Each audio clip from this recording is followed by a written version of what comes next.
During the Cold War, most intelligence operations were designed to leave traces.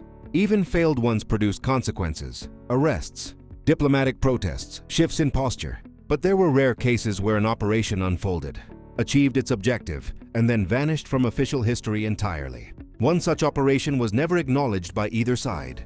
It did not appear in declassified archives. It was not mentioned in memoirs. No medals were awarded, and no blame was assigned. Yet its impact reshaped intelligence behavior for years. The operation began quietly, without code names or public authorization.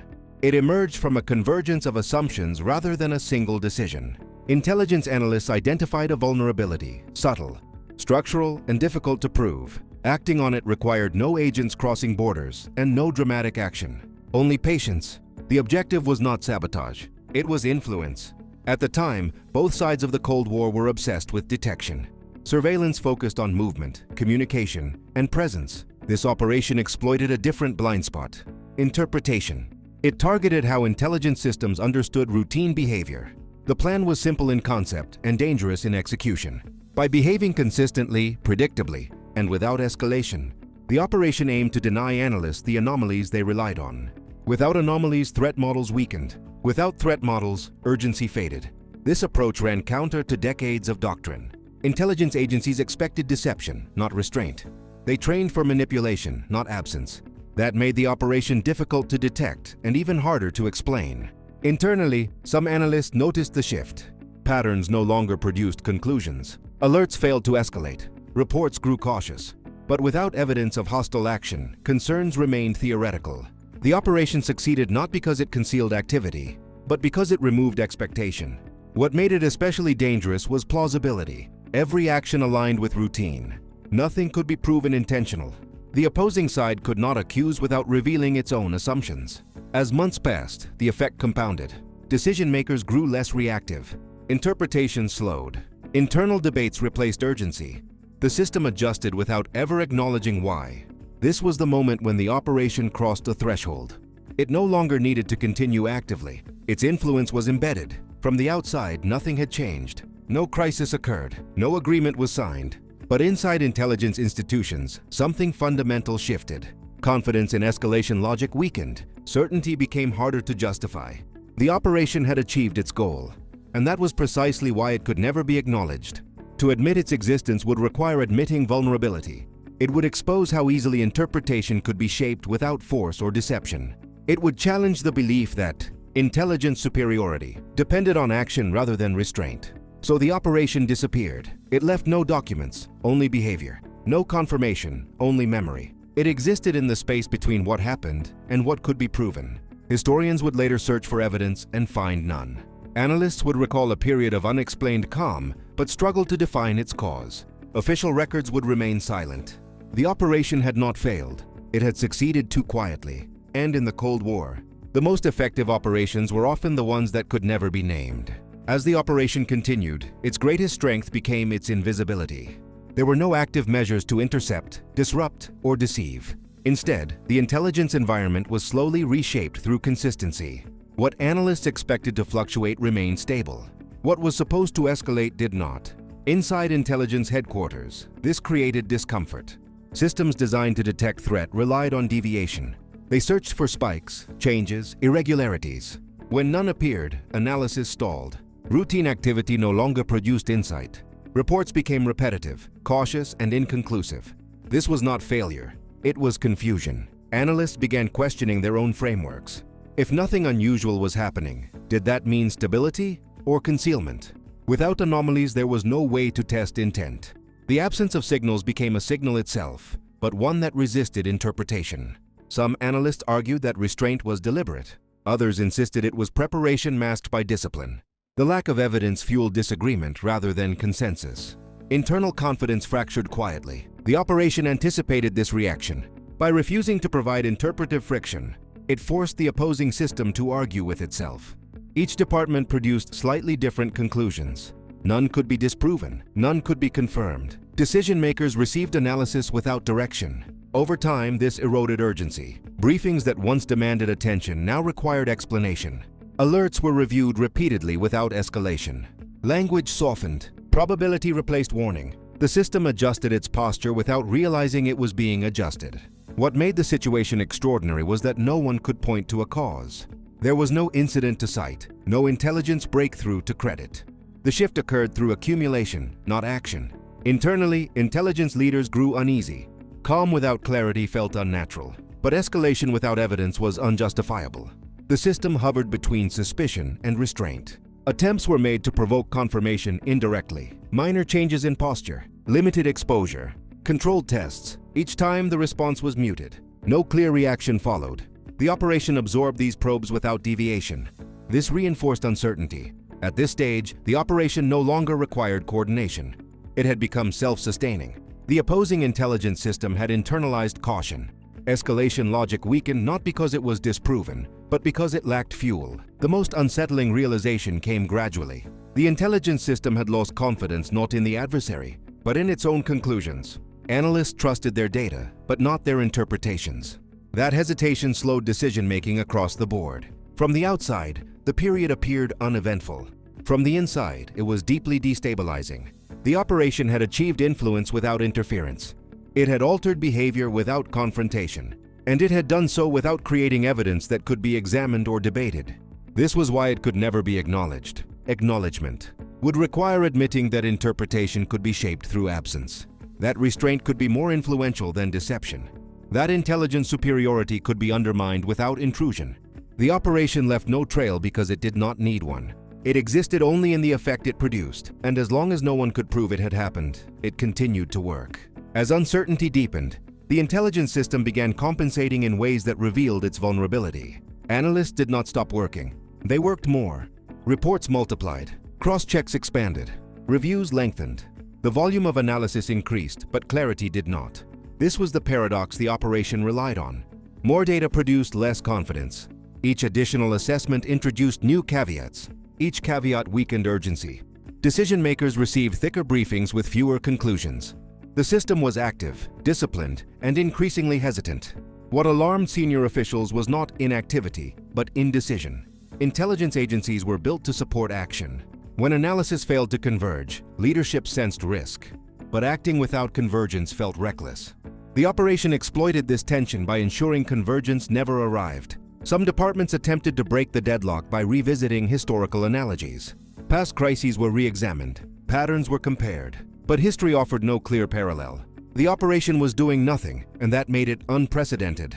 Others proposed aggressive testing, limited escalation, sharper signaling. But these proposals were rejected. Without evidence of hostile intent, such actions risked creating the very crisis they were meant to prevent. The system became trapped between fear of inaction and fear of overreaction. Internally, analysts began to distrust not only their conclusions, but the analytical process itself. If rigorous methods could not produce confidence, what could? This question was never answered openly, but it influenced behavior quietly. Language in assessments grew defensive. Analysts emphasized what they could not rule out rather than what they believed. This protected them professionally, but it weakened strategic guidance. Intelligence became less directive and more descriptive. The operation benefited from this shift. By denying the system a clear adversary narrative, it forced intelligence agencies to confront their dependence on expectation. Threat models required an enemy to behave in recognizable ways. When behavior remained neutral, the models stalled. This exposed a deeper truth. Intelligence systems were optimized for change, not stability. They interpreted motion better than stillness. Absence disrupted their logic. The operation did not need to deceive analysts. It needed only to deny them resolution. As months passed, this denial reshaped institutional culture. Caution became the default. Escalation required extraordinary justification. Decision timelines lengthened. The system slowed. Externally, nothing explained this change. There were no diplomatic breakthroughs, no arms agreements, no public signals. Calm arrived without explanation. This calm was unsettling. Some analysts warned that prolonged restraint could mask preparation. Others argued that constant suspicion without evidence degraded judgment. The debate had no resolution. Both positions were defensible. Neither could dominate. That balance was the operation's success. By the time intelligence leadership recognized the pattern, it was too diffuse to isolate. There was no operation to shut down, no channel to disrupt. The influence existed within interpretation itself. To acknowledge it would require admitting that the system could be guided without contact, pressure, or deception. That was unacceptable. So the operation remained unacknowledged, not because it was secret, but because it was invisible. Eventually, the effects of the operation reached a level that could no longer be dismissed as coincidence. Intelligence leadership began to notice patterns not in external behavior, but in internal response. The system was reacting differently than it had in previous periods of tension. Alerts were raised later. Escalation thresholds increased. Decisions that once required days now took weeks. None of this was ordered. It emerged organically, through accumulated hesitation. This shift worried some senior officials. They feared that caution was turning into vulnerability. That restraint, once a strength, was becoming a habit. Without clear threat indicators, intelligence agencies were drifting toward passivity. Internal reviews were initiated. Analysts were asked why urgency had declined. The answers were consistent and troubling. There was no single reason, no missing signal, no failure of collection. The problem was interpretive fatigue. Analysts had spent months searching for meaning in stability. Over time, that effort weakened confidence in escalation logic itself. If threat did not manifest despite constant vigilance, perhaps threat had been overestimated all along. This conclusion was dangerous. It risked swinging the system from suspicion to complacency. Intelligence agencies were now walking a narrow line between overreaction and underreaction, uncertain which mistake was more costly. Attempts to recalibrate focused on restoring balance. New guidelines emphasized proportionality. Language in reports was standardized to prevent emotional escalation. Decision-makers were reminded that absence of evidence was not evidence of absence. These measures helped, but they did not reverse the shift. The deeper issue was psychological. The system had learned that interpretation could create risk. That belief lingered. Analysts hesitated to frame conclusions too strongly, fearing that confidence itself could become a liability. This was the opposite of traditional intelligence doctrine. Historically, intelligence failures were blamed on hesitation, on missing warning signs. Now agencies feared the consequences of acting on incomplete interpretation. The burden of proof had shifted. Externally, adversary behavior remained unchanged. No escalation followed. No exploitation appeared. The calm persisted. This reinforced the internal dilemma. If the operation existed, it was working. If it did not, the system had altered itself unnecessarily. Either explanation was unsettling. The most unsettling possibility was that both were true. That an external influence had nudged the system just enough for it to complete the transformation internally. That the operation had not replaced judgment, but redirected it. By this stage, the operation no longer required maintenance. Its influence was embedded in process, language, and expectation. Even if behavior changed tomorrow, the system would take time to recover. And recovery itself carried risk. Restoring urgency could overshoot. Rebuilding confidence could reintroduce error. The intelligence community was trapped in its own correction. No formal acknowledgment followed. No lessons were publicly recorded. The period was absorbed into routine history, stripped of explanation. But internally, a quiet understanding remained. Something had happened. Something that could not be documented, measured, or accused. The operation had succeeded not by changing reality, but by changing how reality was interpreted. And that was the most effective outcome possible. The operation ended without an ending. There was no signal to mark its conclusion. No document declaring success. No directive to reverse its effects. It simply faded into the background of routine intelligence work, leaving behind a system that no longer behaved the same way. That was its legacy. By the time the Cold War began to shift toward its final phase, intelligence agencies found themselves operating under a new internal logic. Escalation required more justification. Certainty demanded more restraint. Confidence was treated with caution rather than pride. No one could point to a moment when this change had occurred. It had arrived gradually, disguised as professionalism. Analysts believed they were being more rigorous, more responsible, and in many ways they were. But something else had been lost. The instinct to trust interpretation when evidence was incomplete. The willingness to act decisively under uncertainty. The system had learned that belief could be dangerous. This lesson protected against catastrophic miscalculation. It also introduced delay. In future crises, intelligence assessments would be careful, layered and hesitant. Policymakers would complain about ambiguity, but they would also rely more heavily on their own judgment. Intelligence became advisory rather than directive. The unacknowledged operation achieved its ultimate objective not by controlling decisions, but by reshaping how decisions were approached. It altered the internal balance between urgency and doubt. And because it did so without force or deception, it left no proof. That absence ensured silence. To acknowledge the operation would require admitting that intelligence, Systems could be influenced without contact. That interpretation itself could be guided. That restraint, applied consistently, could weaken escalation logic more effectively than pressure.